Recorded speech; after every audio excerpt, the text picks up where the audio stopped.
Hi everybody, we're Baltimore Comic Con 2012, and I'm talking here with Evil Inc.'s own Brad Guigar.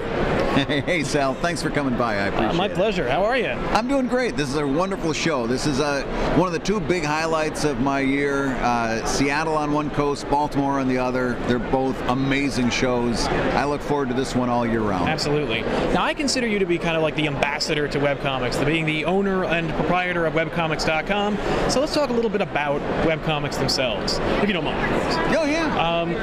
Do you think that there is what's known as a webcomics model towards the business aspect? Not particularly. If we talk about it, a lot of times when we talk about the webcomics model, when we do, really what we're talking about is independent cartooning, and that goes through a wide range of approaches that can very much differ from one to another. The important thing is that it's independent. Right. Webcomics are today's independent art. Okay. The only difference between us and what somebody that works for Marvel and DC handles is that maybe they get their check from another source. Right. One of the main things about webcomics is that we cut out every middleman that we can. Yeah. That being said, that's almost where the similarities break down. You can have some people that rely very much on donations and do very well. Yeah. And that has now become Kickstarter. Right. Yeah. Crowdfunding, as it's become. That's what it's called now. Apparently. Yeah. Or you can have somebody like me that does more of a standard webcomics route, where I put my work out on the web and I make all the money on the back end with print and stuff like that, selling originals. But there's a wide range of people that are considered web cartoonists that are doing this completely differently. And what I always tell people is, if it's working for you, then keep it going. You're doing great. But the main thing about web, the only thread that you can pull through is that spirit of independence. Gotcha. So yeah, webcomics kind of represents the independent spirit of cartooning. Yeah, we are the new indie cartoonists. Yeah, I agree with that. All right. One of the things that you have to do as a sole proprietor of your whole enterprise is you have to be a marketer, you have to be a promoter, a publisher, a creator as well. You have to wear so many different hats. What's one of the more difficult hats to wear, or one of the ones that you had to kind of ease into? It was a little bit harder to grasp. The business aspect, in general. In fact, I tell people that are young people all the time, saying, what should I do? What kind of school should I go to? Yeah. I suggest a liberal arts college, even over an art school, and there's a lot of really good art schools that, for some people that are going into a certain type of comic art, is very good. But if we're going to be somebody like me who does a comic strip, all right, I needed to learn as much business as I needed to learn art and writing. Wow. So I would suggest somebody go to a liberal arts college where they can take some classes in creative writing, which is so important, especially in a humor comic. Take some classes in illustration, and take as many classes on business as they can. The business aspect is so complicated, and it's so easy to make dumb mistakes that can really put you far behind in your arc towards becoming a full-time cartoonist, which I think is most people's goals. That it's important to do that stuff right in the first place. Yeah, and I noticed that a lot of the questions I would have about, what are some pitfalls, what are some mistakes that people could make, are answered on webcomics.com. It's a really great resource for answering those kinds of questions if you want to get into it, or if you want to refine your craft. I say that on webcomics.com all the time. When I do 4 posts a week, and I have done since 2009. And so many of those start out with, all right, here's a mistake I made that you guys can avoid. I'm going to start just putting a logo on there saying, Brad's dumb, so you don't have to be.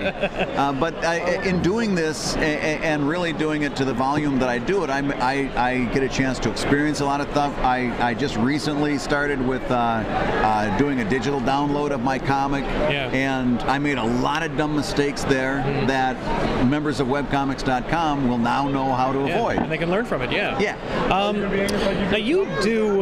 I've noticed you do pencils, but you work in a digital medium. Right.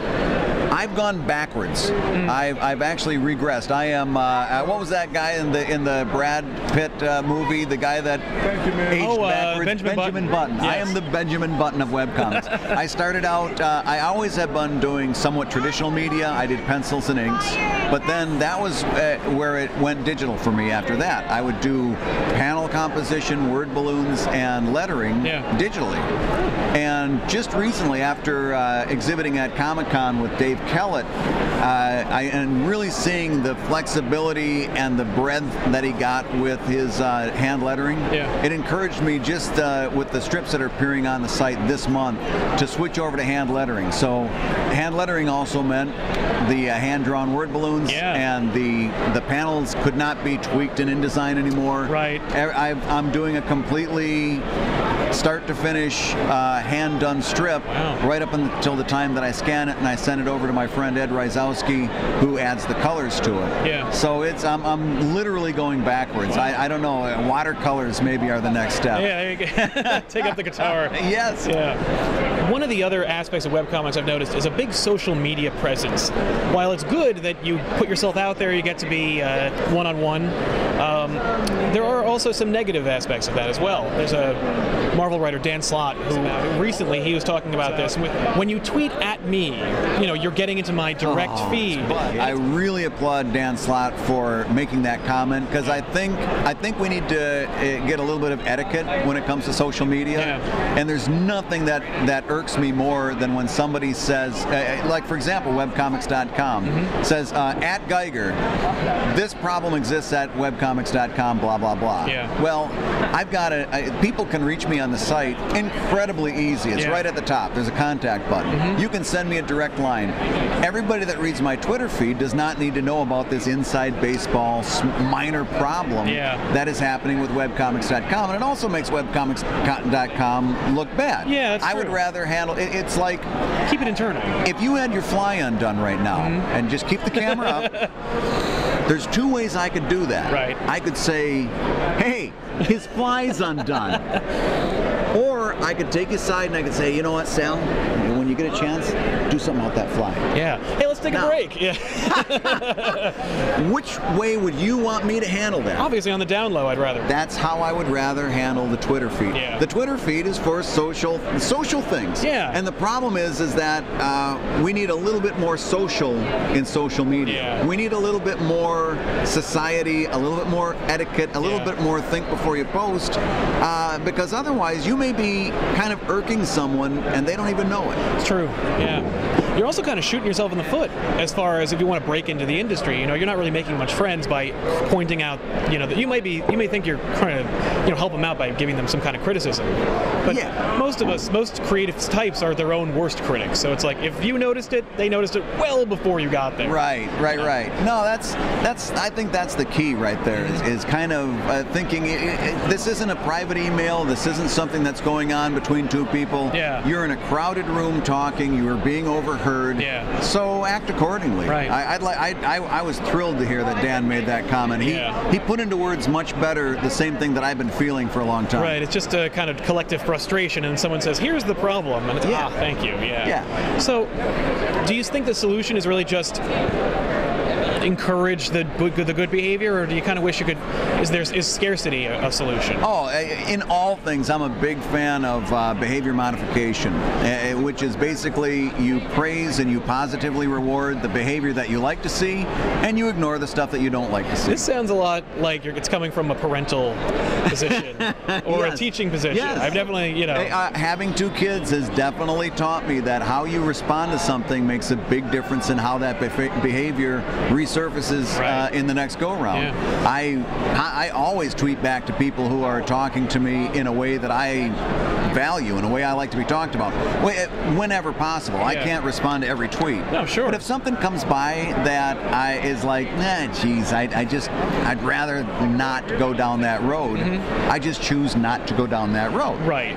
So you've been working on the Emerald City comic with Chris Giarrusso. Which how has that been going, and what can we expect in the future? We've been having a lot of fun with that. That's been, and especially after a weekend like this, I come back kind of with a lot more in my back pocket to go. And not only that, but it's the first time I've ever worked with an artist.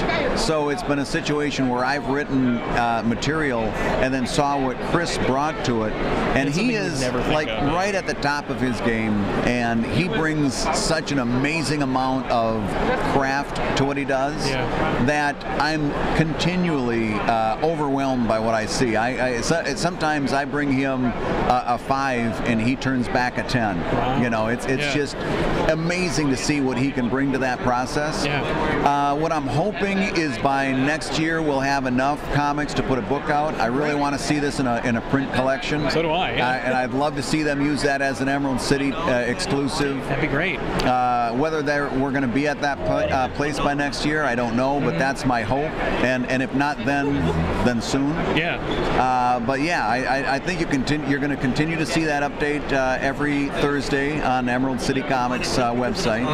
And it's an experiment that we really want to see take off. In other words, by having that webcomic there, my deal was to prove the promotional power of webcomics. Not only as a business, but as something that companies could use to keep bringing people back to their site on a regular basis. And then when they come back to the site, in words that are familiar to webcomic artists everywhere, now they're exposed to your message every week. Now they're exposed to your advertising, your promotion. I'd love to see DC Comics start a Plastic Man comic written and drawn by Brad Guigar go exclusively on their website week after week.